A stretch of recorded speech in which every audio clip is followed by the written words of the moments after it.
Saudara, penulisan ulang sejarah menimbulkan perdebatan. Sejarah ulang Indonesia menuai pro dan kontra di tengah masyarakat. Sejumlah pihak menilai penulisan sejarah ulang berpotensi mengaburkan fakta hitam sejarah pada rezim sebelumnya. 10 jilid itu hanyalah highlight, hanya garis besar dalam tonggak-tonggak yang ada. Dan tone yang akan kita harapkan juga tone-nya lebih netral dan lebih positif.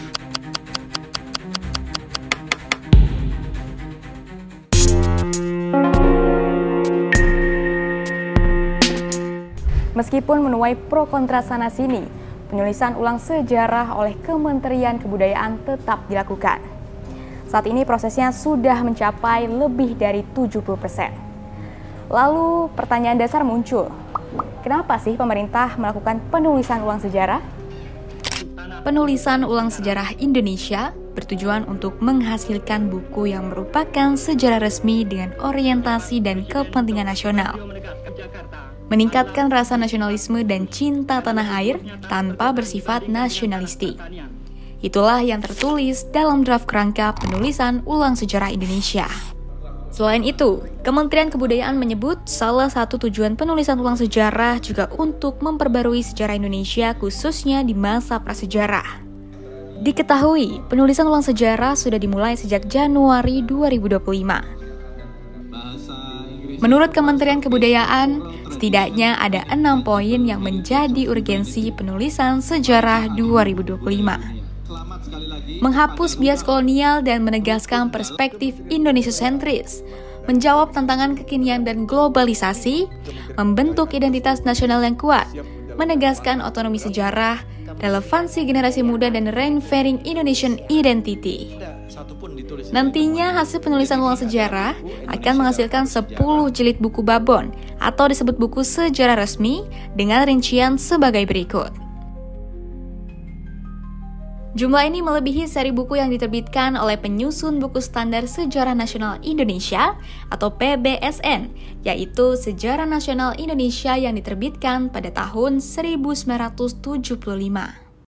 Jadi 10 jilid itu hanyalah highlight, hanya garis besar dalam tonggak-tonggak yang ada. Terutama kita tidak menginginkan misalnya kepada tokoh-tokoh pemimpin bangsa kita itu, apalagi memang tidak ada kasus yang menonjol gitu ya. Pasti setiap pemimpin ada kekuatan, ada kelemahan, ada kebaikan, mungkin ada kekurangan. Tetapi yang kita harapkan yang tone-nya itu lebih netral dan lebih positif, terutama kepada jasa-jasa dan apa yang dilakukan. Penulisan ulang sejarah ini akan menggantikan Indonesia dalam Arus Sejarah atau IDAS yang diterbitkan pada 2010 sampai 2012 dengan cakupan dari prasejarah hingga pemerintahan Presiden Joko Widodo. Penulisan sejarah Indonesia bukan pertama kali dilakukan. Sebelumnya pada tahun 1974 sampai 1976, penulisan sejarah nasional edisi pertama terbit. Ditulis oleh Kartodirjo, Sartono, Pusponegoro, dan Marwati Junod. Terakhir, hasil penulisan sejarah terbit pada 2012 dengan judul Indonesia dalam Arus Sejarah yang terdiri dari 9 jilid. Ada 113 penulis, 20 editor jilid, dan 3 editor umum dari kalangan sejarawan, akademisi bidang arkeologi, geografi, sejarah, dan ilmu humaniora yang terlibat dalam penulisan ulang sejarah. Anggaran yang dialokasikan pun gak main-main. Proyek penulisan ulang sejarah memakan anggaran senilai 9 miliar rupiah. Salah satu tujuan penulisan sejarah ulang adalah untuk meningkatkan rasa nasionalisme dan cinta tanah air tanpa bersifat nasionalistik. Tujuannya sih baik, tapi kenapa ya proyek ini bikin riuh sana-sini? Penulisan ulang sejarah menuai kritik dari Aliansi Keterbukaan Sejarah Indonesia atau AKSI. Mereka menolak adanya penulisan ulang sejarah secara tunggal karena bisa membungkam kebenaran. Hal ini disampaikan saat audiensi dengan Komisi 10 DPR RI. kita semua tahu bahwa penulisan sejarah itu bukan dari entitas yang homogen saja, tetapi membutuhkan perspektif dari beragam ilmu itu. Sehingga kekhawatiran kami, Bu, tentang penulisan sejarah resmi Indonesia, itu kami membayangkan bagaimana sebuah sejarah itu diinterpretasikan secara tunggal oleh negara.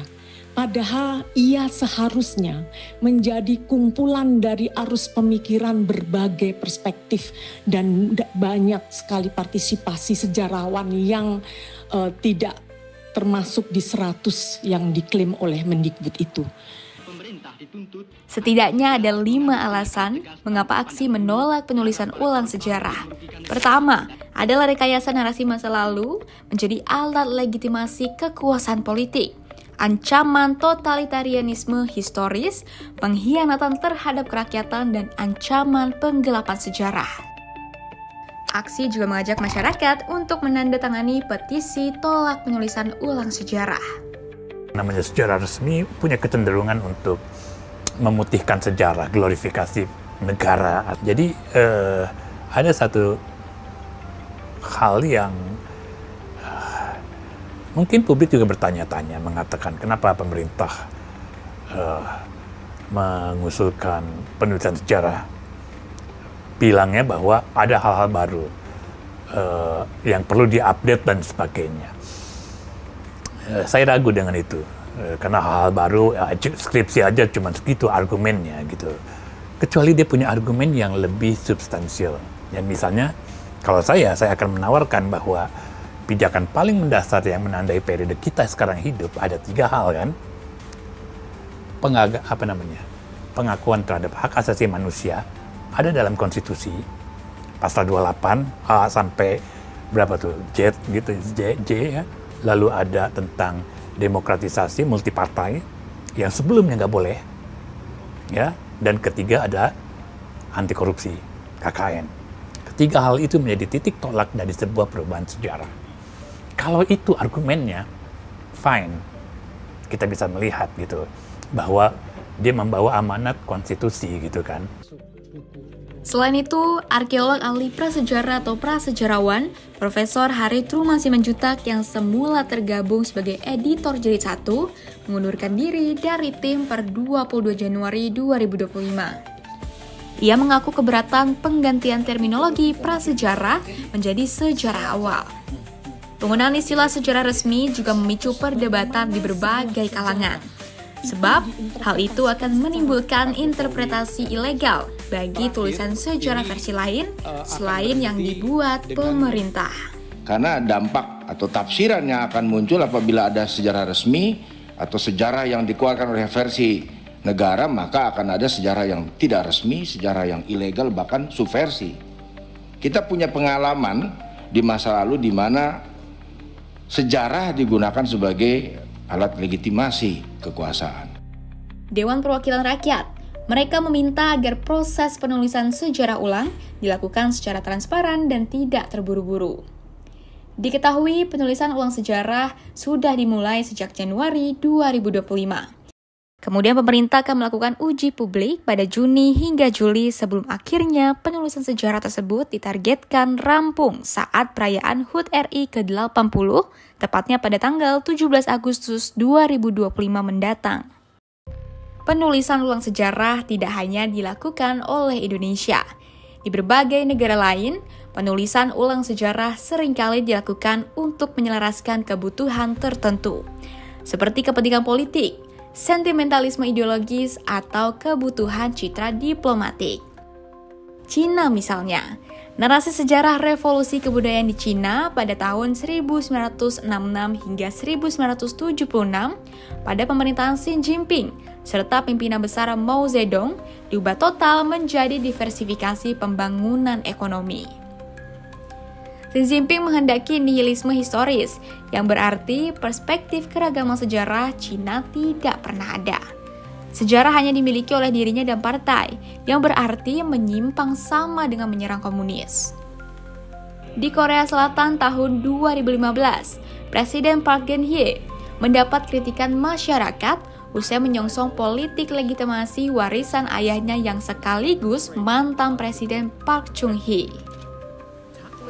Sejarah ditulis ulang untuk membalikan narasi kudeta militer The Miracle on the Hand. Park Geun-hye menganggap kudeta militer 16 Mei 1961 yang dipimpin ayahnya sebagai revolusi untuk menyelamatkan bangsa. Ia mengklaim The Miracle on the Hand adalah upaya merusak komunisme yang hendak mengambil alih pemerintahan Korea Selatan. Penulisan ulang sejarah juga dilakukan mantan Perdana Menteri Jepang, Shinzo Abe. Upaya itu dilakukannya dengan menghapus referensi sejarah pembantaian Nanking dan industri film porno. Di India, kebijakan revisi buku teks sejarah dan politik telah menghilangkan referensi atas beberapa insiden yang menyeret nama nasionalis Hindu, serta ratusan tahun pemerintahan Muslim atas sebagian besar wilayah India modern. Fakta yang memuat kerusuhan Gujarat 2002, ketika 1.000 orang lebih dibantai, mayoritas Muslim dicabut dari buku teks sejarah India. Dimulai dari Partai Bharatiya Janata yang mengubah nama jalan dan monumen yang sebelumnya diberi nama penguasa Muslim di New Delhi atau kota-kota terkemuka lainnya. Sampai yang paling fundamental ialah mengubah nama resmi negara dari India menjadi Barat. Lebih dari sekedar pengetahuan tentang masa lalu, sejarah adalah cara berpikir, memahami manusia, dan menata masa depan. Maka daripada sekedar menulis ulang sejarah, yang paling penting justru membangun narasi yang jujur dan memanusiakan. Bukan demi keinginan satu pihak, melainkan kepentingan bersama. Tentang sejarah, kita harus berpikir lagi, apa itu sejarah? Sejarah bukan sekedar pengetahuan yang menghubungkan kita pada proses masa lalu. Sejarah adalah sebuah argumen, sebuah metodologi, cara kita berpikir untuk menata masa depan kita. Ya, itulah yang disebut sebagai kemampuan membangun sebuah pengetahuan sejarah. Jadi narasi adalah sebuah argumen. Sejarah hanya case-case-nya saja yang menjadikan kita bisa berpikir tentang manusia. Karena inti dari sejarah adalah cerita tentang manusia. Jadi itu yang harus kita penuhi gitu ya. Kita harus mampu membangun sebuah cerita baru yang memperkaya kemanusiaan kita. Bukan tentang kejayaan sebuah negara, bukan kejayaan seorang individu, tapi kejayaan kita bersama lah. Dimanapun dan untuk alasan apapun, menulis ulang sejarah akan melahirkan kontroversi. Bukan sekedar soal narasi, tapi soal ingatan kolektif.